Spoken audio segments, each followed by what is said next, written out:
Evening, folks. It's a hot one out here today. We'll show you how I make these tomato cages. I got this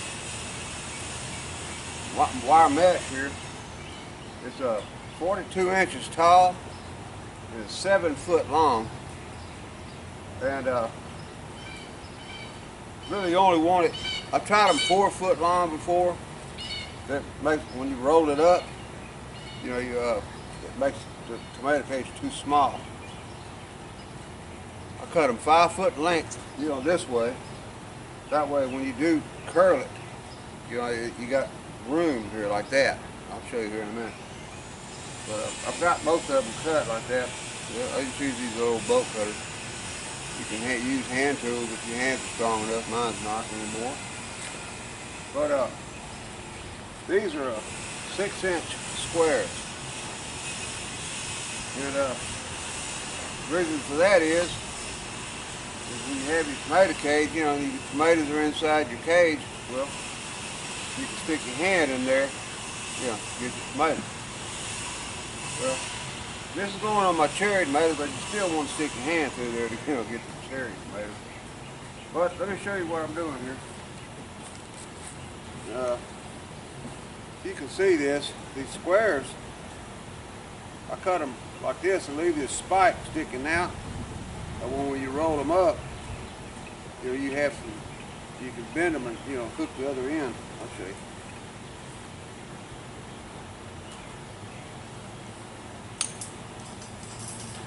Get that out. Well, I already cut most of them. All of them except that one. There you just, well, you take this end here. There you go. You take this end, you take some pliers, and you bend it, you know, into a hook. You don't have to do them all. You can if you want to.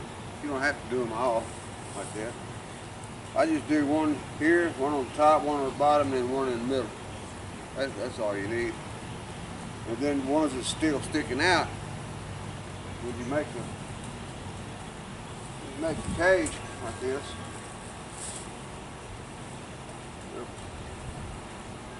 Like that. You can, when you bend it around and hook it, these things will be sticking out. Now once you get it into the circle that you want, then ones that's still sticking out will be level with these. That way you'll know it's perfectly round. Right in.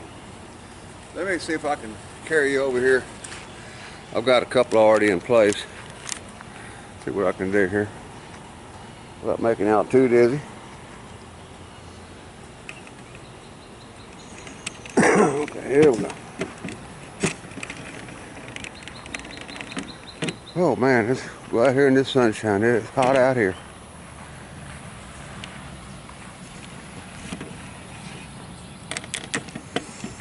Now, show this here. See this cage right here?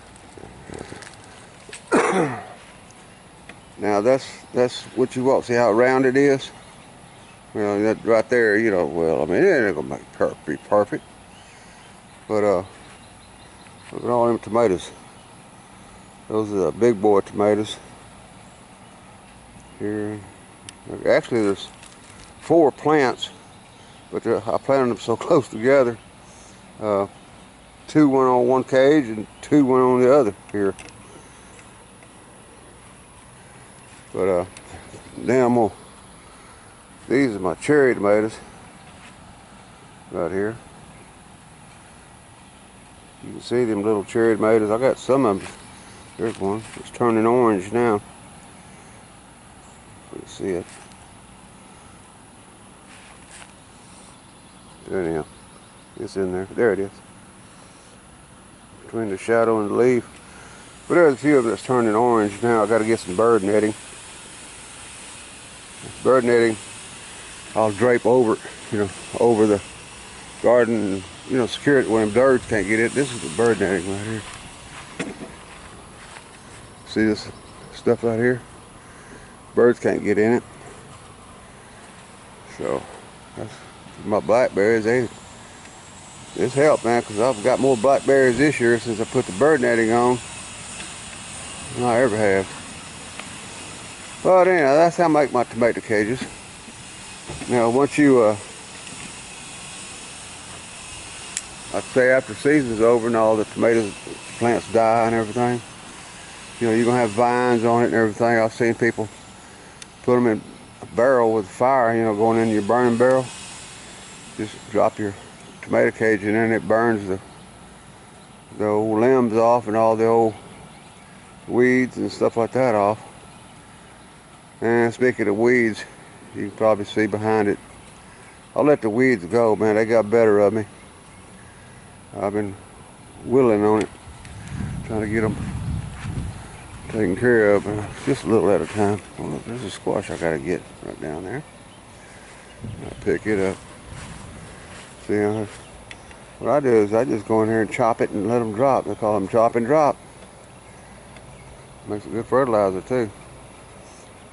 First of all, I was gonna give you a smart butt, man. I come out here with a weed eater.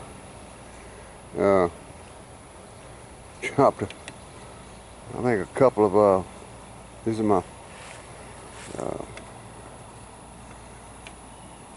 okras. I got 2 rows of okras, one right here and one right there.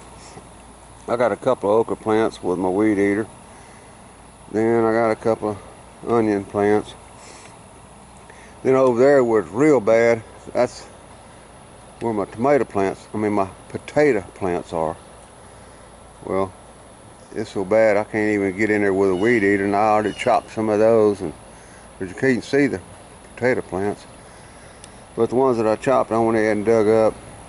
Little bitty red potatoes. But anyhow, everybody can, you know, it can grow on you, man, real quick.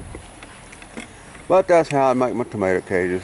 I'll go down. I used to buy them one little bitty ones down there at Walmart or Lowe's or Home Depot, whatever. They don't work. They're too small. Like I say, these are 42 inches tall. And but you got to make those cages 5 foot around. And you can see. Let's see if I can get you up here. You can see across here. That's a good circle. Now I didn't make it. You know, there's a little bit of straightness here, but that, who cares? But that's how I do it. I'm not saying that's how everybody does it, but that's how I do it. Well, that's enough of me jibber jabbing, and I guess that's about it, and I'll catch y'all on the next one. All right, bye.